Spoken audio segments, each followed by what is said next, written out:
Hello, everyone.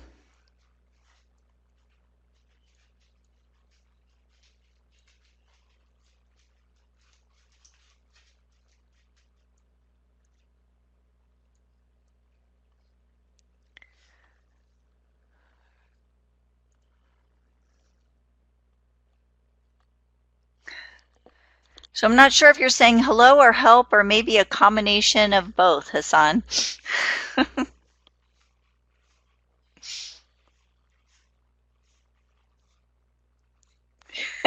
I certainly understand that. All right. So, are there questions? Anything that you guys want me to answer before we get started on today's topics?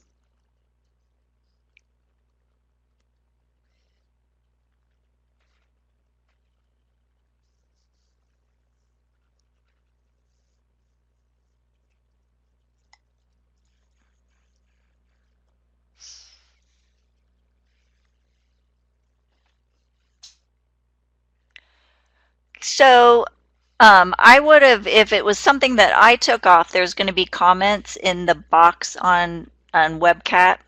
Um,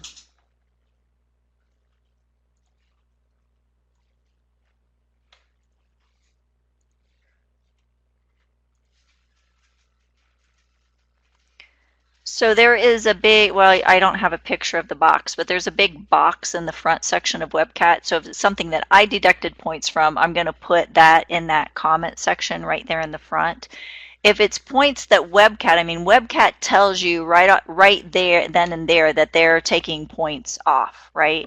So you can actually, when you come into WebCat and you do your submission, there's going to be an area where you're actually going to see the names of your files. So your files will be listed here, and then there's actually 3 columns as opposed to the 2 columns that you see here, but there's going to be 3 columns in this right here. And the third column is the auto grade points. And you want to see all zeros there. If you see any negative numbers there, then WebCat's subtracting something based upon style. So there's something, maybe something in the Java docs weren't completed. Maybe you have a line longer than 80 characters. Maybe your indentations are off. Things that don't impact syntax, but that are poor coding style choices. And so WebCat's going to deduct points for those. And those are really easy to fix. To find out what is going on there, you just click on the name of the file over here, and it's just a single click, and it's going to open up your file, and you just scroll down through, and the items that it's deducting points on are going to be highlighted in red, just like this. And you basically just read it. So it's the line itself is highlighted in red, and then right below it is the error message. And you just read that message and find out what's going on. And so I saw for a couple people, they forgot to put the author in the initial Java doc. And so WebCat deducted 5 points for not putting your author in there. Other people left the default author of whoever or missed something else, and WebCat took 2 points off for that. Or if your line is greater than 80 characters, WebCat will deduct points for those. So to find out for those autograder points for that particular column there, what's going on, then you just click on the file and read what it says, and then go back, fix it in BlueJ, recompile, resubmit, and you'll see those errors go down. And you can submit as many times as you want to. WebCat, it's not a one and done. You can submit 100 times, I don't care. Right? Keep submitting until you have achieved the 60 points possible. Okay. There's other places too. Down at the bottom of WebCat is where it's actually evaluating the logic. So that area here evaluates your coding style, you're making sure you formatted the lab correctly and everything. Then down here at the bottom, WebCat actually evaluates your logic to figure out if you're correct or not. So the first thing it's going to do is it's going to run your test cases against your code, and your test cases have to pass. If your test cases don't pass, then you're going to lose major points, or maybe all of your points. When we get further on in the class, if your test cases don't pass, if 100% of your test cases don't pass, you'll get 0 points for the lab. Okay. So it'll first run your test cases against and check to see, and it'll give you a percentage there, and it'll actually tell you which test case you failed on. Like if you expand this plus sign, it'll tell you which test case you failed on, so you'll know which one didn't work. Then you can also look at code coverage, and you can hit the plus sign there. If it's not at 100% code coverage, you can hit the plus sign and there will be some hints. It'll say this didn't match or that didn't match, and you can look at those hints. And then there's an estimate of program coverage, meaning or coverage from your test, and then an estimate of program coverage.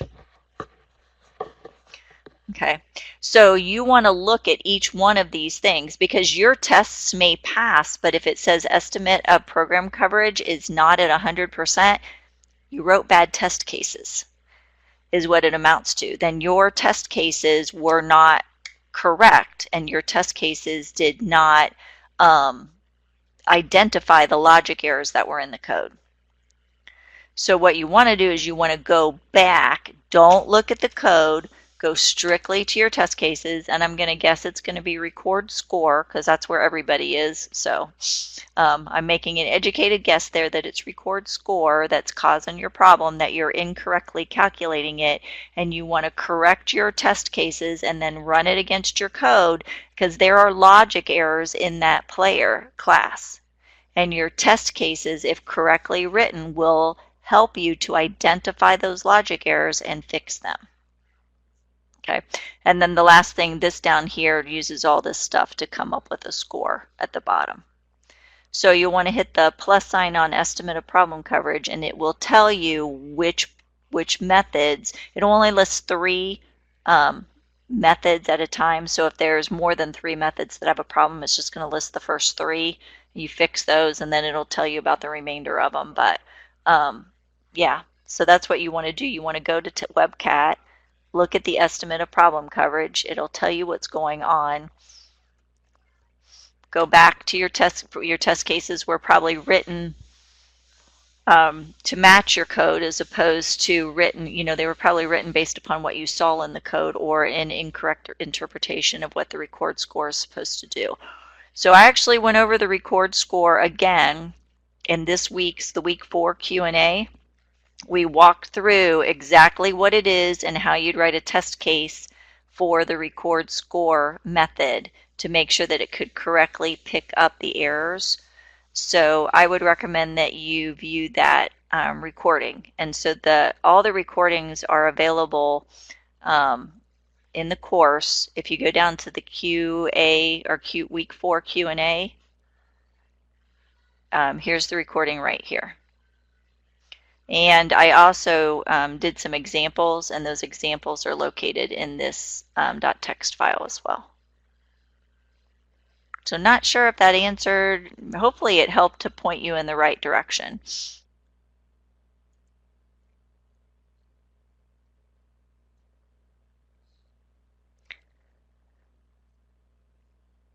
You need to, I need to have both the Java and the class files. Or do I need, wait, let me look at that again. The Java files. The README and the .java files. So you'll need the player.java and the player test.java and the readme.txt file. Now you do need to zip them if you're. You may have turned in way too much. If it deducts any style points from the non-critical, those other than those 2, I'll credit those back. So if you turn in too much, it's not going to cause a problem. It doesn't cause things to fail. Every once in a while, it'll deduct a point for poor styling or whatever. But when I see that points are deducted for those things, I just credit those back for you.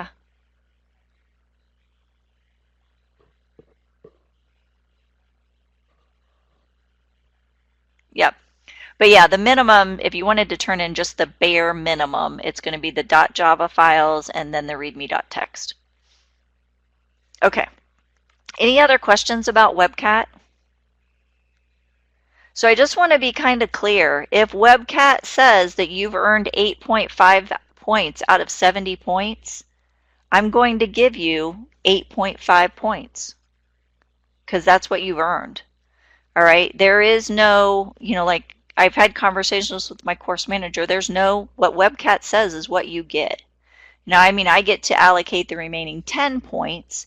So I have a little bit of leeway with those 10 points, but those aren't an automatic. I'm going to take a look at your code and read through your code and check your readme.txt file and all of those things and allocate those 10 points based upon what I see. But if WebCat says you've earned 8.5 points, then you've earned 8.5 points. So you don't want to just submit to WebCat and move on and assume life is good, my assignment's there, You want to actually look at the feedback you're getting from WebCat and make sure that you're maximizing and trying to get as close to 60 points as you possibly can. Okay? All right.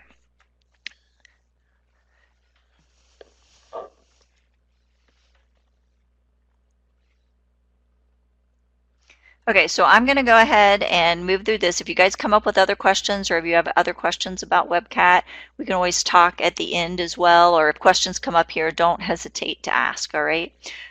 We have a lot of slides today, so we'll see what the other thing I wanted to say, and I know we're already like 15 minutes in, so I'm going to be Speedy Gonzales tonight to try to get through all these slides, but week 4, we are Thursday of week 4, right? Which means we are halfway through week 4. Next week is week 5, and week 6 is the midterm. So you are a week and a half away from the midterm. Programming midterms are challenging, and I don't want to say challenging, I want to say programming midterms are brutal, okay?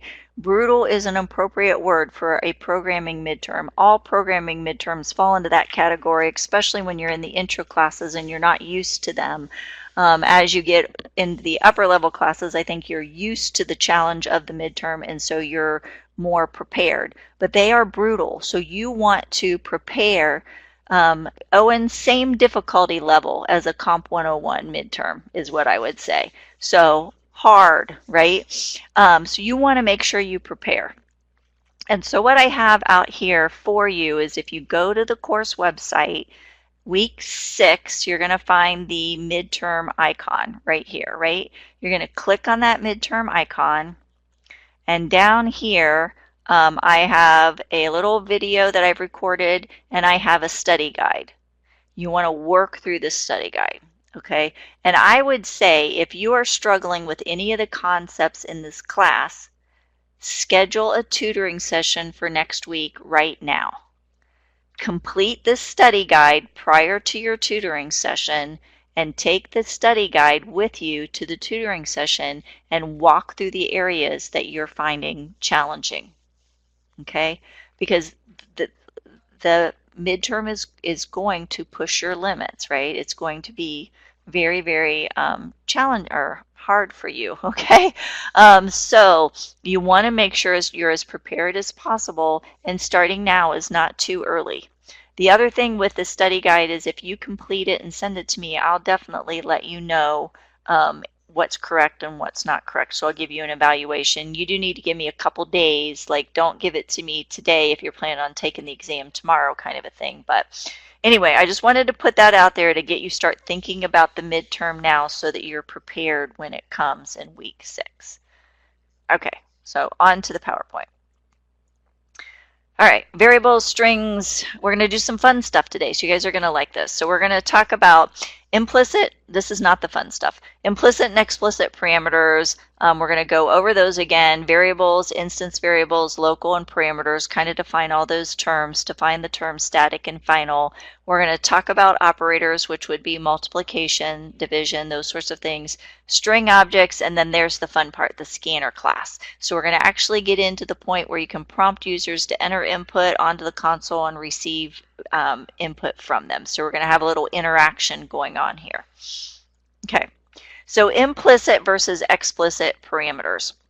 We've been talking about explicit parameters in our method calls, right? When you call a method, there's those parentheses at the end, and your explicit parameters are defined inside of those parentheses. And you think of them as explicit because you can explicitly see them, right? They are right there in front of your face. You can see them when you call the method, you're passing them. You can see them when you define the method because you're defining them, so they're explicit. Implicit parameters, on the other hand, are implied. So you're not you're seeing them, but you tend to overlook them and not think of them. So the implicit parameter is going to be the object that is calling the method. So that object is implied. That particular object is implied when you're referencing things inside of the class code, your blueprint, right?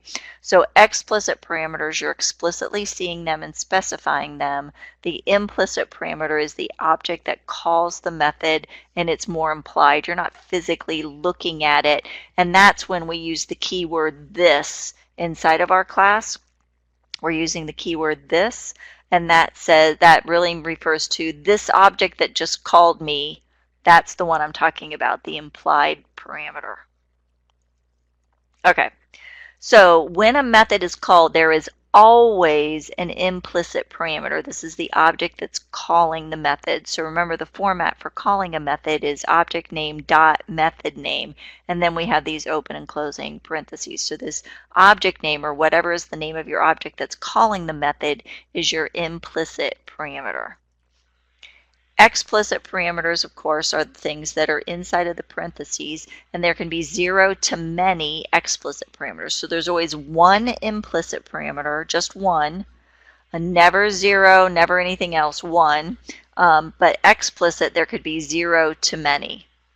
And it all just depends upon what's inside the parentheses. So if we look at this, what is my implicit parameter? Or I'm sorry, my implicit parameter. Yes, it's going to be temp student. And what is my explicit parameter? There are none because those parentheses are empty. So you're always going to zero in when you're trying to determine between implicit and explicit. Zero in on that period, and everything prior to the period is going to be your object, and what's after the period with those parentheses is going to be your method. Okay? All right, so we've got pet1.setName Duke. So what's my implicit parameter?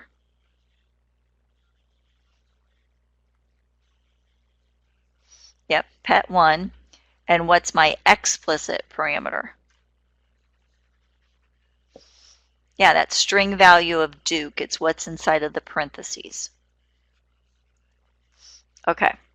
So those are implicit and explicit, and when you're looking inside of the class, when you're defining that data type, whenever you see the keyword this, it's referring to the implicit parameter. Okay? Now, local variables, these are declared within the body of a method. So we have instance variables that are defined within the class, right? And those are available to all the methods within the class. But then we also have local variables, and these are declared within the actual body of the method. Local variables have to be initialized to a value before they can be used. Instance variables will default to a value depending upon their data type. So numeric instance variables will default to zeros. String instance variables default to a null or a none type. But local variables, they will be undefined. So if you try to access them, you're going to get an error. The scope of a local variable, which means when does it live? It comes into existence in the method at the point it's declared and ceases to exist when the method ends. So as soon as the method is finished executing all of its statements, that local variable ceases to exist. So it's only available within the method that it's been declared. It's not, so no other methods are going to know about that local variable. All right. Parameter variables, on the other hand, those are your explicit parameters that are defined within those parentheses. So those are declared within the header of a method. Okay, so on that public statement of the method, they are contained within the parentheses. They're passed as arguments when you're calling that method, and their scope is the same. They're actually considered a local variable. Their scope comes into existence at the point it's declared within that method header, and they cease to exist when the method ends. They're only available within the method in which they were defined in the header statement. Other methods do not have access to those particular variables. All right, so here we have a class. So we have public class pet store, and these are two instance variables. They're defined as private because we want to encapsulate them, right? The hiding of implementation details. So we're encapsulating them by defining them as private. One is store name and one is store number. So these would be available or accessible by all the methods inside of this class. So their instance variables, their scope is the entire class. So every method in the class would have access, and we would refer to these as this dot store name, this dot store number, and this keyword tells you this is the implicit object that called this particular method, kind of a thing. Okay. These, on the other hand, string in name, integer in num, these are your explicit parameters or your explicit parameter or a parameter, right? So they are defined right here at the public pet store level. They exist within this constructor only. This is a constructor because there's no return data type. So they exist within this constructor. They come into existence here, and they cease to exist when this constructor finishes. So up here, they're not going to know about in name and in num, and down here, they're not going to know about it. They only exist within this particular constructor, or if it's a method in this method. Okay. Here we have, again, instance variables, and here we have a non-constructor, just a regular method. Data types, it returns data type string, display store info, no explicit parameters because the parentheses are empty, but we are declaring a local variable right here, output. Okay, and so this local variable output comes into existence right here on line 5. It continues to exist for this whole method and ceases to exist when we hit the closing bracket for this particular method, so in line 7. So up here, they don't know about the variable output, and down here, they don't know about the variable output. Only inside this method, this display store info, do they know about the variable output. So it's local to this method only, comes into existence when it's defined, and ceases to exist when we hit the closing curly bracket for the method. All right, so those are implicit parameters, explicit parameters, instance variables, local variables. Okay, so you're saying the program that called the method would receive the output. Yes, so in this particular case, wherever we're at, whatever program created the object and then called this method, they would receive the output from calling this. So they would get this output that would be built. Yep, absolutely. All right, so do we have questions on local variables versus parameters, implicit versus explicit?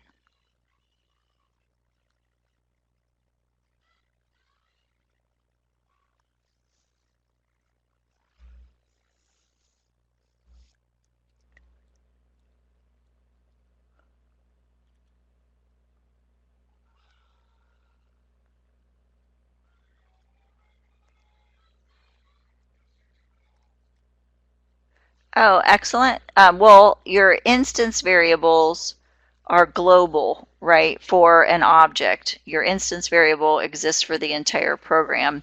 If you're writing an actual program and not a class like we've been doing, then yes, you can define variables that exist for the whole entire program.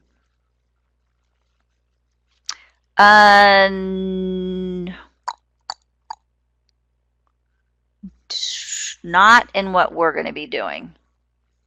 So no, we're not going to have a global constant in a package, which would be what you're talking about. If we're having a bunch of different programs or a bunch of different classes, that would be part of a package.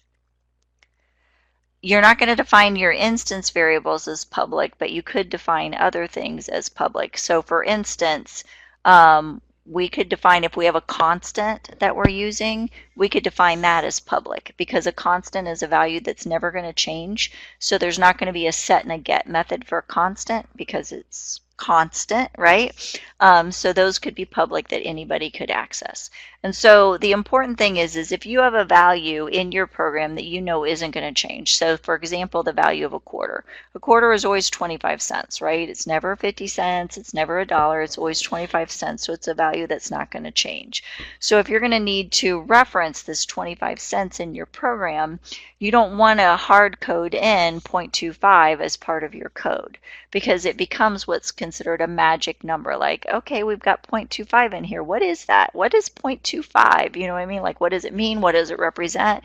You don't know. So what you do instead is you declare the constant, and then in your program you reference the variable named quarter, which makes a lot of sense. Oh, it's a quarter is 25 cents. Okay, I know what I'm doing here. Versus if you're just multiplying by 0.25, it's kind of like, what is that? I don't know what that is, right? So the other thing with advantage with a constant is, one, it's easy to read. It makes your code much more readable. But also, if you were ever need to change that constant, like let's say you've set up a standard interest rate of, everybody gets, 2%, will go really high on the hog, and then all of a sudden it changed. You only have to change it in one place. You just change it at the definition level, versus if you have it throughout your entire program, you would have to hunt through every single place to try to find that reference to whatever you had before to change it. So using constants are a great thing. When you're declaring a constant, you use the keyword final. Final meaning it can't change. It is final. It's set in stone, right? So it can never be changed once it's set. So when you define this quarter equals 0.25, and then you try to, with the keyword final, meaning it cannot be changed, then you try to change it later on, you're going to get an error, because it's going to say you're trying to change a constant that's been defined as final, and you aren't allowed to do that. In Java conventions, a capital or a constant is all capital letters.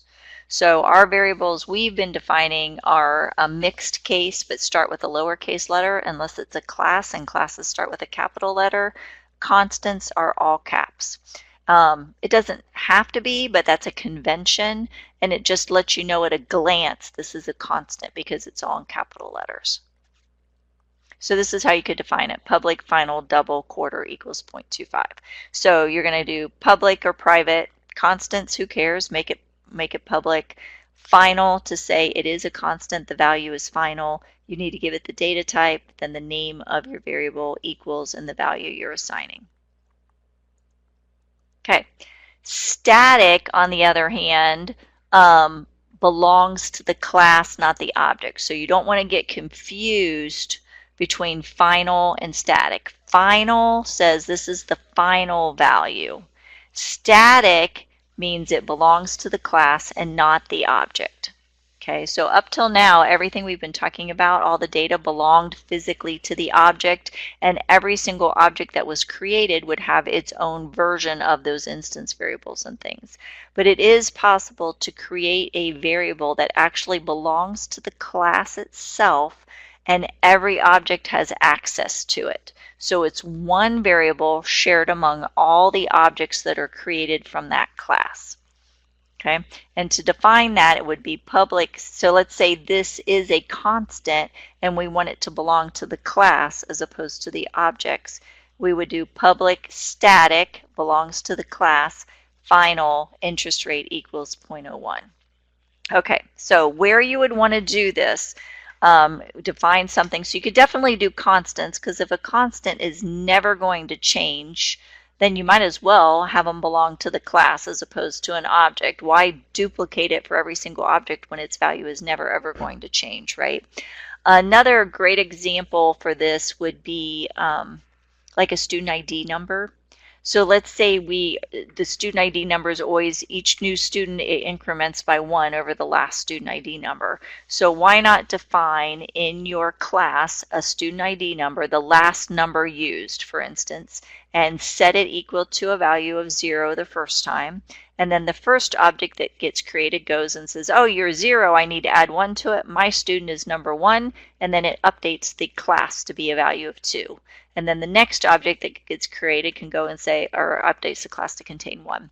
And then the next object that gets created goes and gets it and says, oh, it's 1, I'm number 2 now, and then it changes it to a 2, and so on. So it lets you, if you have a value that all of your objects need to access, you can define it at the class level as static. And there'll be just one version of it, but every object can access that one version.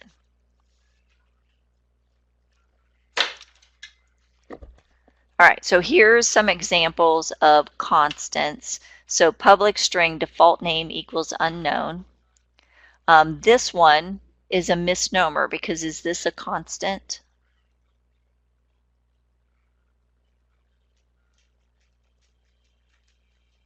It's not. It looks like a constant because we put it all in caps, but it does not have the keyword final. So we can use it, but it gives us this false impression of it being a constant. Okay.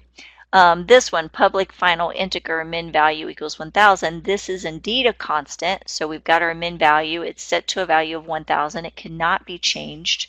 It's final, so it tells us it's a constant, but this belongs to the objects because it does not contain the keyword static. And then this last one, public static final double coefficient equals 14.78. This one belongs to the class, and it's a constant. It's a final value that cannot change. Data type double, name is coef, equals 14.78.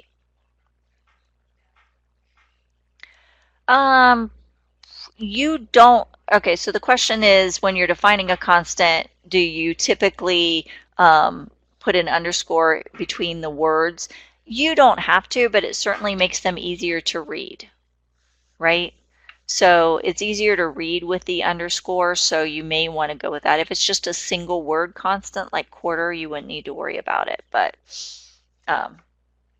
you know, for readability, the underscore is nice.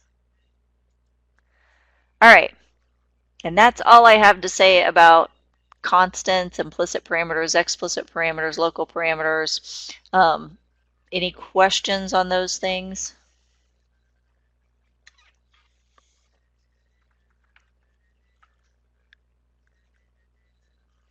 All right, we're going to talk a little bit about math now.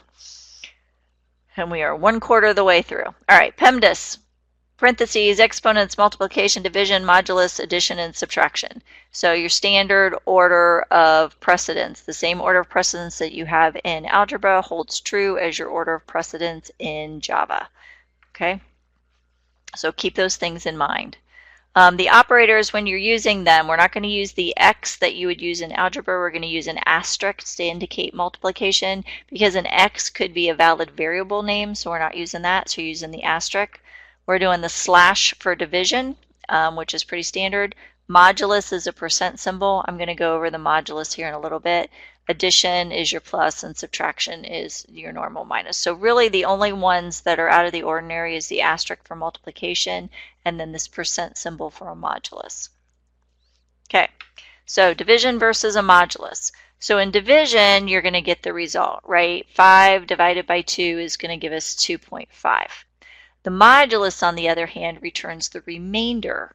It does not return the result. So if we had 5 divided by 2, 2 goes into 5 2 times with a remainder of 1, the modulus is going to return 1.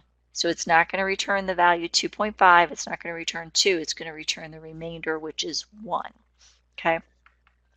The modulus is something that I haven't had a reason to use often, but I have used it on occasion, so it's something you want to be familiar with. You're going to actually use it in one of your labs. We're going to do a decoder ring, and you're going to use it for the decoder ring lab. Not lab, but homework. We're going to start, the homework is going to, we're going to start having mini labs in each one of the homework assignments from homework 4 on. And one of the mini labs is going to be writing a decoder ring. So you'll use the modulus to solve there. What I've used it for is when I'm doing HTML type coding.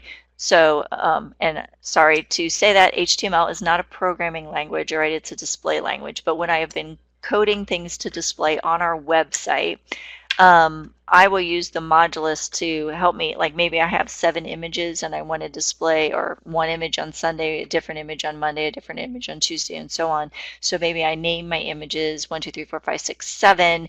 And so when I get the day of the week, or you can do different math or whatever, but anyway, I'll determine what day of the week it is by using the modulus and then pick up the appropriate image in that regard. So I've used it along those lines.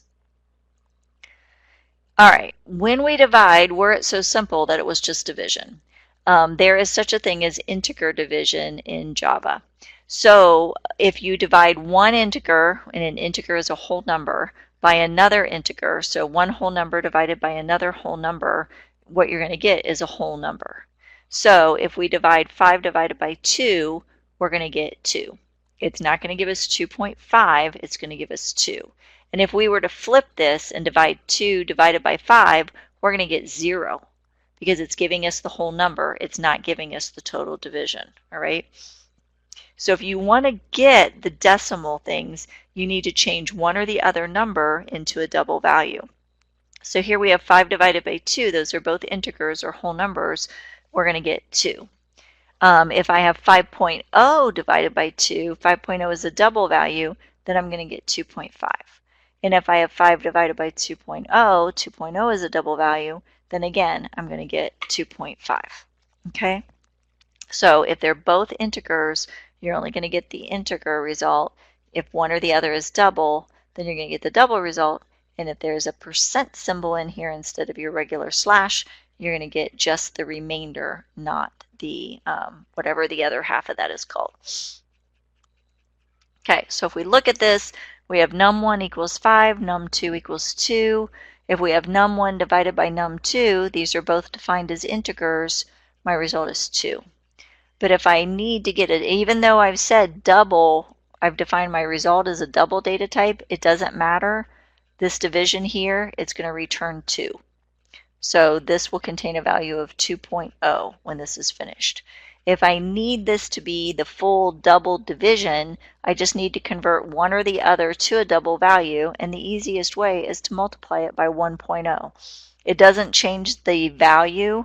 5 is still 5, it's just now 5 becomes 5.0 as opposed to 5. So now num1, my numerator, is a double value divided by an integer denominator, and I get 2.5. Or vice versa, I could multiply my denominator by a 1.0, and it converts it into double division, and I get 2.5. You can define this up here, so you could have defined one or the others of these, but it changes these numbers. So you have to be careful to know that that is indeed appropriate. It may not be appropriate for one of these numbers to be a double result. And in your labs, if you just change a number to a double, you might fail WebCat because WebCat is expecting certain values. So sometimes it's appropriate to change your values and sometimes it's not appropriate. So it just depends upon what is the purpose of your equation and what you're going on. There's also something called casting, which we're not going to really focus on in this class, but you can also you could cast the result as a different data type, and that would also give you your double division.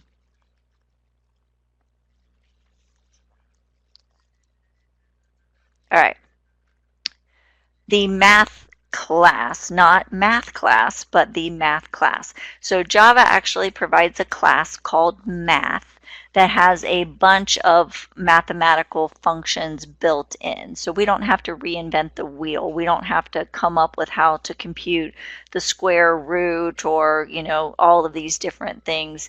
Java actually provides a class called math for us that has all of these functions built in. So you can go out to Java Docs and you can search on the math class and find out all of the different functions.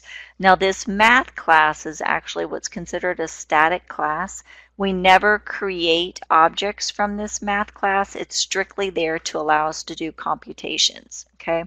So we can call, this is power raising one number to the power of the other. So num1 will be raised to the power of num2. So math.pow, and then you provide the two parameters, and it will return num1 raised to the power of num2, or the absolute value of num1. And there's a bunch of other methods that are available out there. So you can actually go to the Java docs and view all of the different methods that are available in the math class. And this is how you would call it, just math with a capital M because it's a class, dot, and then whatever the name of the method is, and then provide parameters within the parentheses if appropriate. Okay, so I know we've already talked about these, so I'm just going to go back over it. Primitive data types, and we've been using two primitive data types on a pretty regular basis so far. The integer or whole number data types, those are primitive, and the double, we've been using those. There's two other that we're going to use for the remainder of the class. There's Boolean, which contains a value of either true or false, and there's char, which is just one single character, so just an A, just an R, just a capital M, just a 6. It's one single character, all right? Primitive data has no methods. It's just data. So you're never going to call a method on primitive data. You might supply primitive data as a parameter to another method, but there are no methods associated with primitive data, and they start with a lowercase letter. Complex data types, on the other hand, are classes, and the string is a complex data type or a class. We tend to forget that, and we tend to think of the string as being primitive data because we just use it all the time, right? We've been using it as much, if not more, than we have been the numeric data, but it is a class. It has not only data in it, but also methods, and it starts with that capital letter. So at a quick glance, you should be able to say, oh, this is a class, or this is primitive data by checking that data type and if it's capitalized or not. So primitive or complex, I already answered that question.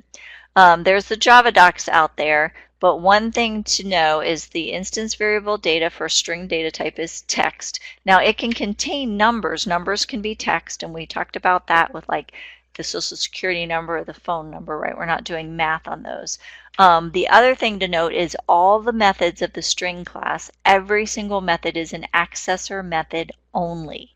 It will access the value, but it will never change the value. The original data always stays the same. Okay, and I've got the Java docs here that you can look at. And remember, encapsulation, we don't know how this is written, but we can certainly use the string class, right? So we're going to run through some different string methods here. All of them are accessor methods. They do not change the value of the object, and that catches me up a lot because I forget that myself when I'm dealing things, so undoubtedly you guys will as well, so that's why I keep repeating that. When you're looking at a string, the characters start in position 0. So if you were to kind of line out a string, HELLO, it's going to be 0. Character H is in position 0. Okay, E is in 1, L is in 2, the second L is in 3, and then the 0 is in 4. So you need to remember you always start with position 0. Okay. The length function is one that you use fairly, or length method is something that you'll use a lot. It's going to tell you how many characters are in the string. Okay, so it's going to physically count up the characters and then tell you in the word hello there's 5 characters in the string. Okay, or if you have a sentence, it'll count up all the characters in your sentence. The 2 lowercase is going to return you a copy of the string all in lowercase. Remember, it's not going to modify the original text. It's going to take a copy of that text, convert it all lowercase, and return that value to you, but the original text will still be what it was. It's unchanged. And the 2 uppercase does the same thing, but the copy it returns is all the string all in uppercase letters. Okay, so the format for calling a string method, it's an accessor method and it always returns something. So you're going to need to define an data type, variable name equals object name dot method name, and then explicit parameters if needed. So it always returns something. The data type that it returns will vary. So in the length, the data type is going to return an integer value, the number of characters. The 2 lowercase, 2 uppercase, it's going to return a string. Okay, so it will always return something. Dot length returns the number of characters. So if we had string name equals Fred, and we said integer name ling equals name dot length, and we printed out the results of that, we're going to get 4 because there's 4 characters in our string of Fred. 2 lowercase returns a copy of all the strings in lowercase. So again, if we have Fred, we would have string name lower equals name dot to lowercase, and we print it out, we're going to have Fred in lowercase. However, name is still Fred with a capital F. It doesn't change the original string. It takes a copy and returns that copy manipulated however you requested. And in the uppercase works the same way, and it would print out Fred all in uppercase. And again, name stays the original letters. It creates a copy and manipulates the copy and returns it. All right, so if we were to look at this, string class name equals comp111, and we do integer class length equals class name dot length, what value will class length contain?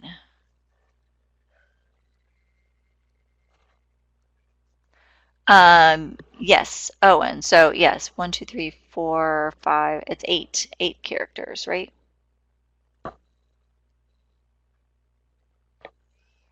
COMP-111.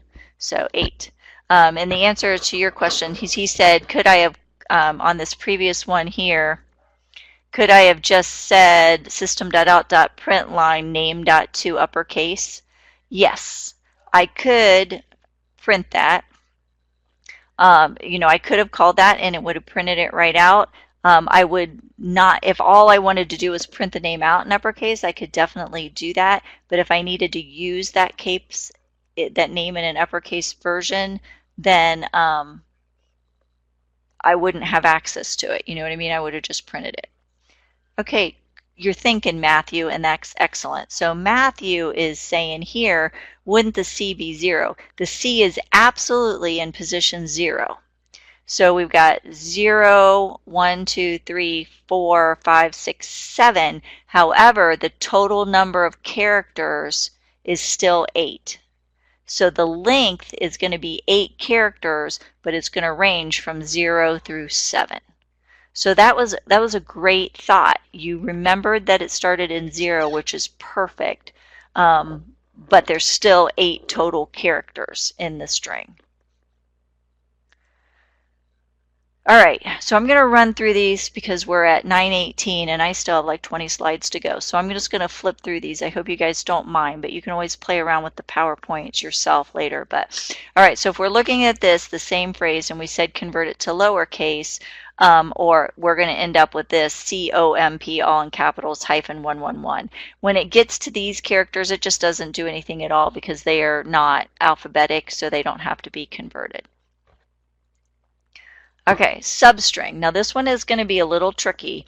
So the substring returns just a portion of a string, and I use this a lot. Okay, so I do this sort of thing a lot in coding, so it's something you'll become very familiar with. So the format is going to be object name dot substring, your starting position where you want it to start. The end says go up to, but don't include this position.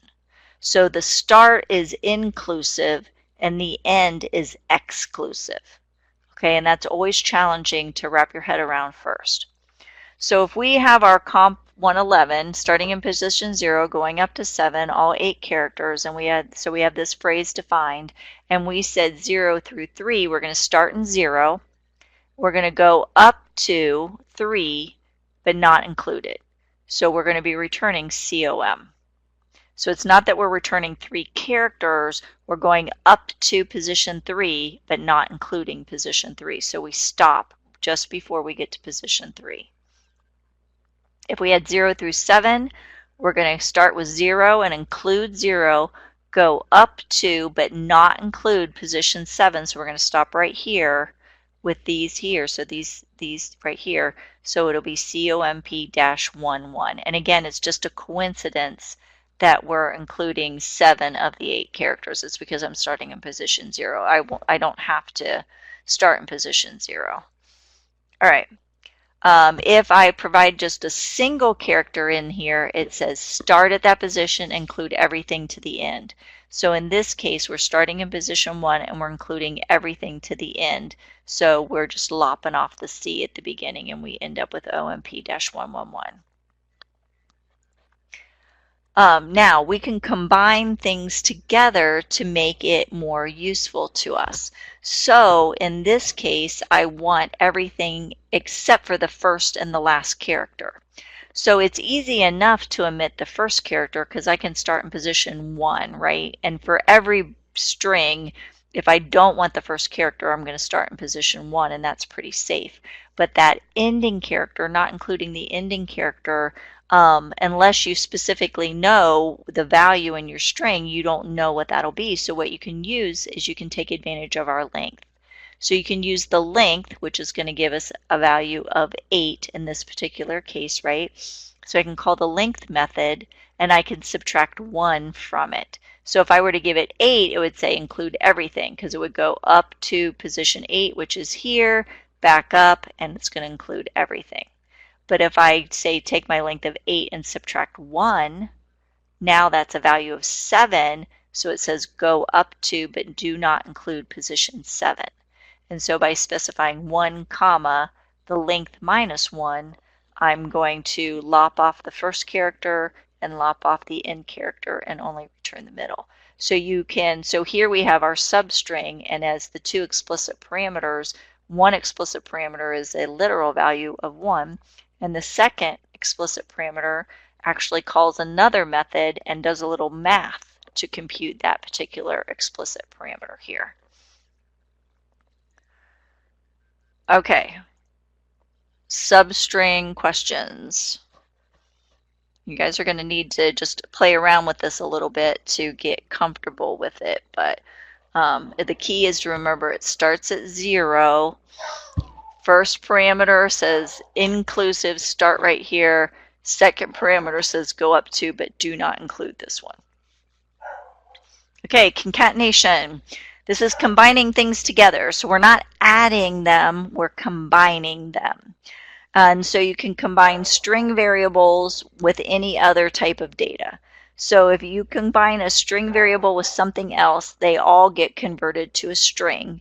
And concatenation combines it exactly as written. So the computer is not going to say, you know what, I bet they should have they wanted a space in between these 2 words. Nope, the computer says they said put them together and I'm putting them together. So if you want spacing or anything in between it to make it more readable, you need to specifically include it. Okay, so the format of concatenation would be like new string equals var1 plus var2. So if we had f name equals Fred and L name equals Jones, and we combine them together to be full name is going to contain Fred Jones all smushed together. We did not specify a space in there, so therefore there is no space. It just concatenates the string together. All right, so if we have Fred and then we have an integer 17, it's going to start left to right. This is a string value, so therefore I need to convert this. The order of precedence does apply, so if I had multiplication or division or parentheses in here, it would force those things to occur before addition, but as soon as you hit the addition, then we're combining a string with a number. It just combines them together, Fred 1, 7. Okay. Yes, so great question. So Matthew asked if I wanted a space, if I wanted Fred space 1, 7, you can concatenate the string literal of a space inside a double quote. So we could say plus, quote, space, quote, plus, and then the 1, 7 on the end. And that would put a space in between there. Yep, excellent. All right, concatenation with numbers. So we have num1 equals 17, and num2 equals 27, and we're defining this new string, and we have this string literal, the result of, and then we're adding in num1 plus, and then we've got a plus sign as a string literal here. It's contained inside quotes. Plus num2 is, and we've got our is in quotes, so that's a string literal, plus num1 plus num2. So what we end up getting is the result of 17 plus 27 is 1727, which is not what we want, right? Obviously, we want the result of 17 plus 27 is 44, not 1727. So to correct this, we need to think of our order of precedence, and if we want the addition to happen before we concatenate it and convert it to a string, we need to enclose it in parentheses. So to fix this, we just put our num1 plus num2 into parentheses. Parentheses occur first, so these two numbers are added together, giving us 44.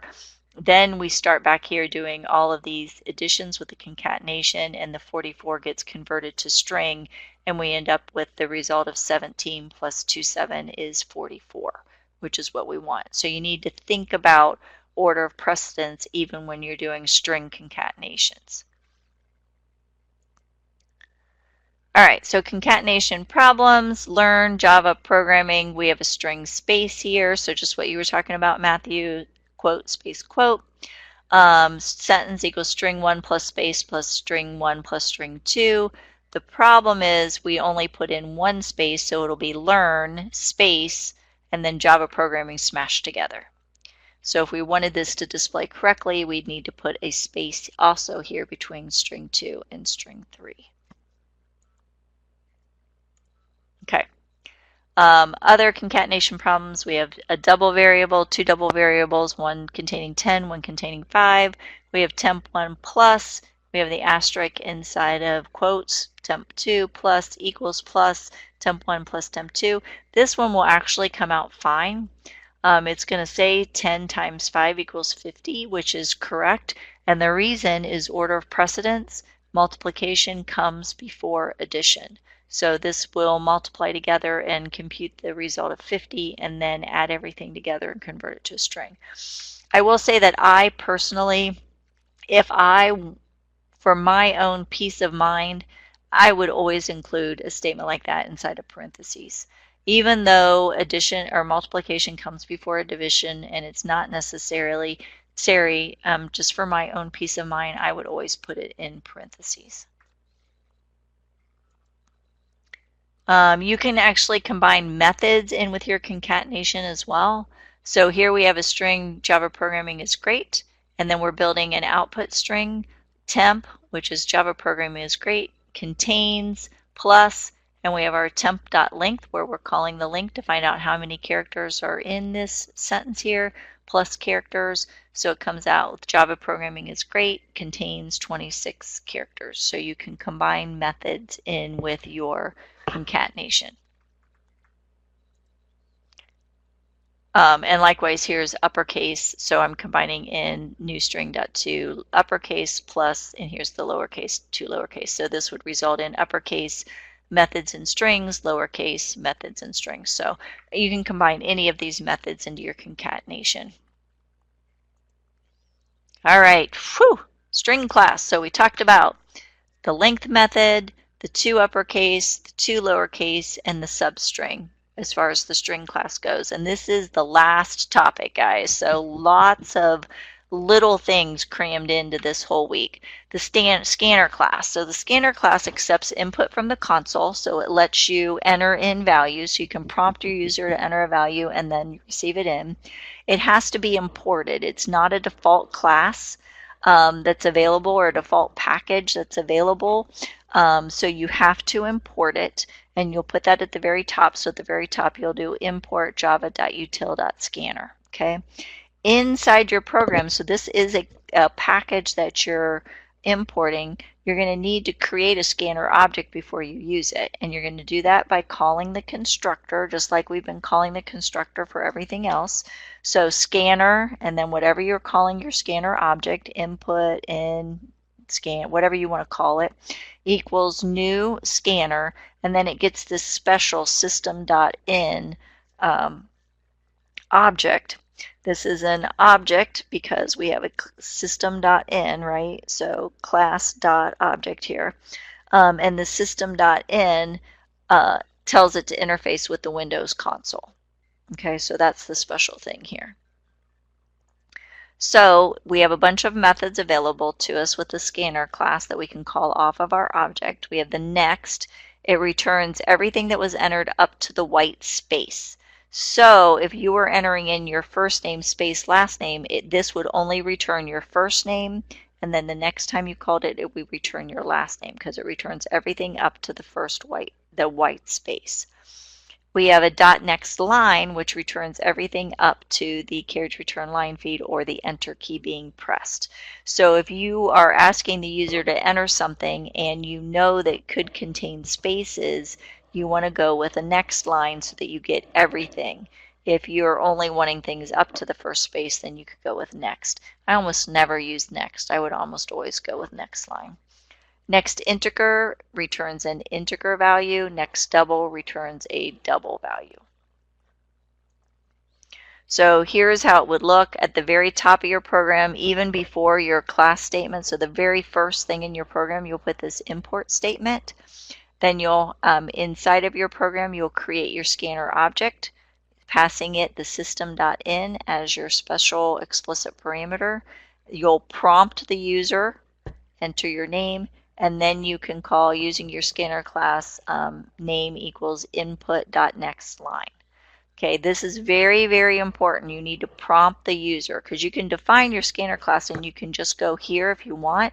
It's just your console's just going to sit there waiting for the user to enter something and they don't even know that they're supposed to enter something.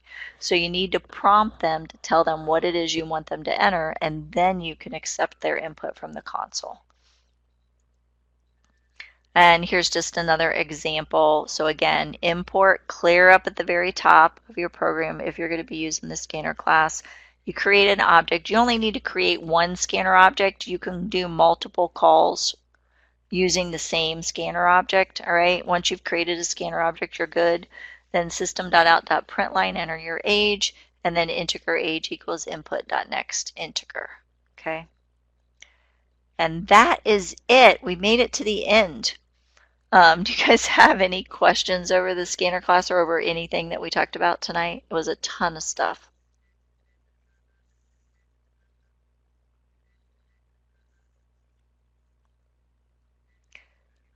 I did not give you I did not give a description of the next method, but there is a next method. Is that what you're talking about?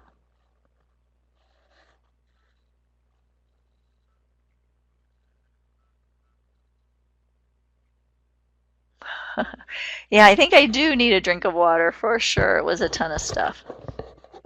Yeah, I just didn't provide an example of each one of these. And like I said, I typically use next line because you're going to hit an enter key, right? When you're like, oh, I put my data in, enter, pshoom, people are going to hit an enter key. So I just find the enter key to be much more useful than the next.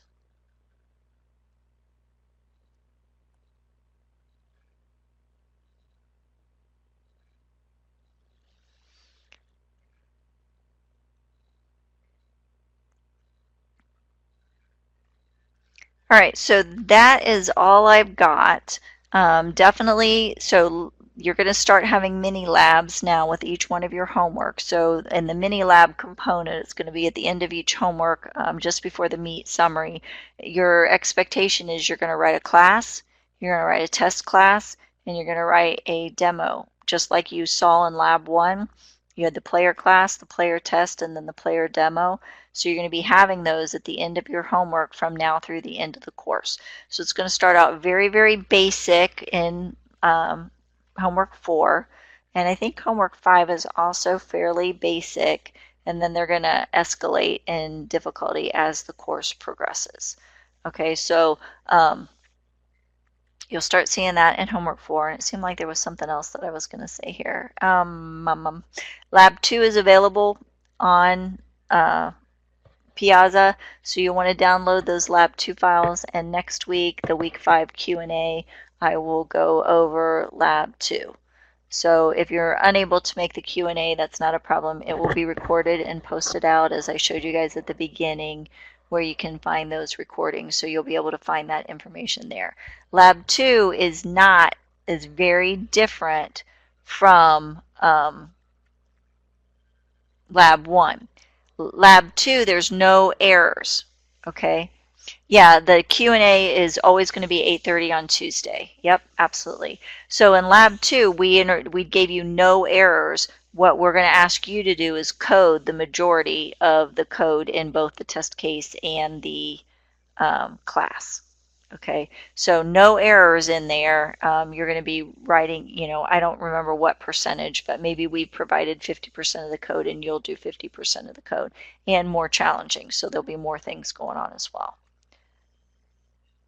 All right, so I ran you guys over, so I'm going to stop right there. Definitely, as you're working on things this weekend, if you have any questions, don't hesitate to send me an email or post to Piazza. Piazza is actually a better choice because that's your extra credit, right? So you're building towards extra credit when you post there. And on that, I'm done. Have a great evening, everyone. We'll talk to you maybe Tuesday.